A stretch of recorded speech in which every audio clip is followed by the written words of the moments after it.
My name's Gemma, I'm a second year student midwife at the University of Nottingham.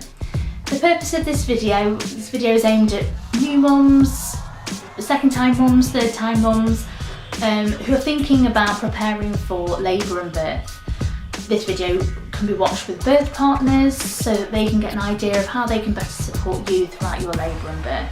The theme of this video is all about positions for labour and birth. So we're thinking about primarily being upright, active and mobile throughout our birth. And I'll talk a little bit about why that's so important. And we're going to touch upon the physiology of contractions and baby's route through the pelvis, just to give that a little bit of context. And then I'll give you a whistle-stop tour of a few positions that you could use for labour and birth, regardless of whether you're birthing in a home, a birth centre or a labour ward. There should be the space and the equipment to be able to support those sort of positions, and if you're in any doubt, always ask your midwife, because this is the midwife's bread and butter. They want you upright, active and mobile throughout labour.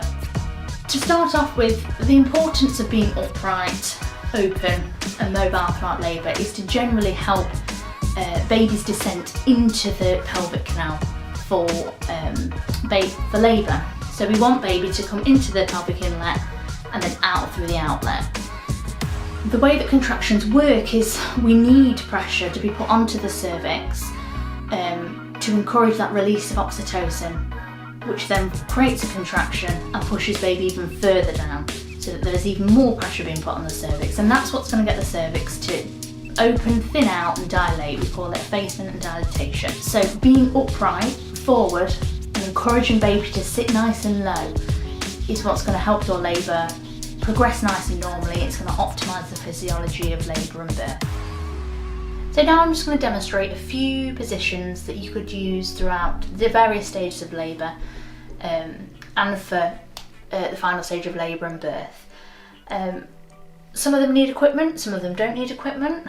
A birthing ball is a really good place to start. You can get these really cheap, you can use them at home.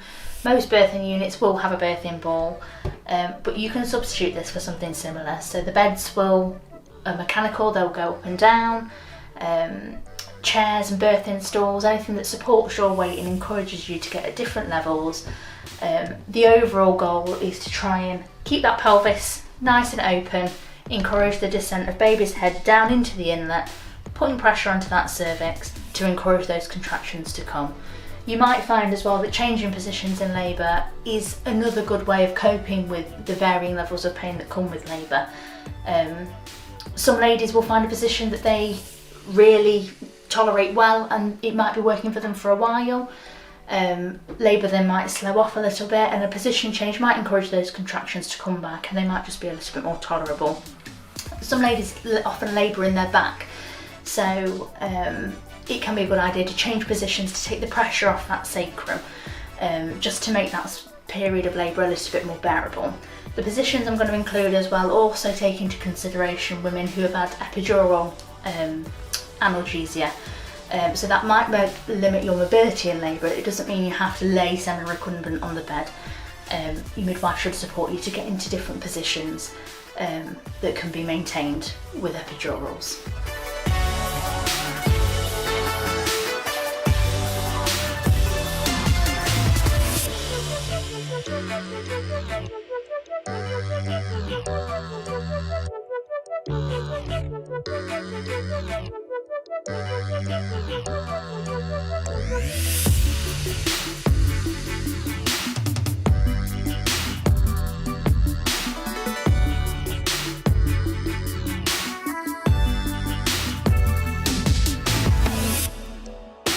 I hope you found that useful. If you're unsure of what's available in your local labour and birth unit, make sure you speak to your community midwives. They might be able to arrange a tour for you so you could see the environment for yourself, and then you can maybe start thinking about how you can utilise the environment to optimise your positions for labour.